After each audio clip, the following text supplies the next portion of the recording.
Welcome to the Global Pulse, a short video series where our experts break down a trending topic in international business and why it matters to you. Last week, 2,300 cans of Miller High Life were on their way from the US to Germany when they were captured in Antwerp and destroyed. Why is that? Well, because they had Miller High Life's tagline, the champagne of beers.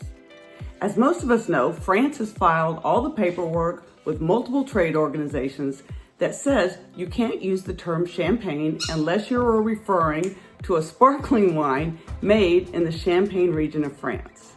Now, it's not just France that makes these rules. Many countries come up with, we have these agreements that say we'll protect and respect each other's names of locations. For instance, in the US, our Patent and Trademark Office get a lot of local domestic beers that want to use the term Bavarian to refer to the style of beer they make. But Bavaria in Germany has filed paperwork. It's a certificate mark of regional origin with our Patent and Trademark Office that says that you can't use the term Bavarian unless the beer actually comes from Bavaria. Well, a while ago, Italy, who is famous for Prosecco, was starting to see some competition heat up from Australia. Australia was also making Prosecco. And Italy said, what are we gonna do about that? Well, what they did was they changed the name of the grape, because these rules can only apply to place names and a few other things, but they can't apply to the names of a grape. So they changed the name of the grape from Prosecco to Glera. Glera is a name that actually was already called in another region of Italy. And what the Italians proposed was that we're going to change this name to grape to Glera, and we're going to say that it's Prosecco because there's actually a town named Prosecco in this region, the Veneto region of Italy. And so Prosecco now means this region. And so sorry, Australia, you cannot market your Prosecco in the EU because it does not come from the Prosecco region in Italy.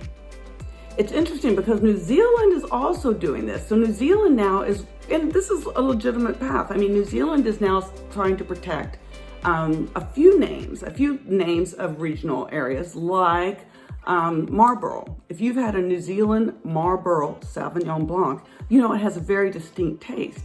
And rightly so, New Zealand wants to protect that. The taste comes from the way the grapes are grown, the terroir itself, and the way the wine is made in the winery. And so New Zealand is filing the paperwork to have that name, Marlborough, protected with all of its trade partners. What does this mean to marketers? If consumers are very tuned into authenticity, and they like to know that when something says Parma ham, it comes from Parma. If something says buffalo mozzarella, it comes from a particular region. If something says champagne, it comes from the Champagne region.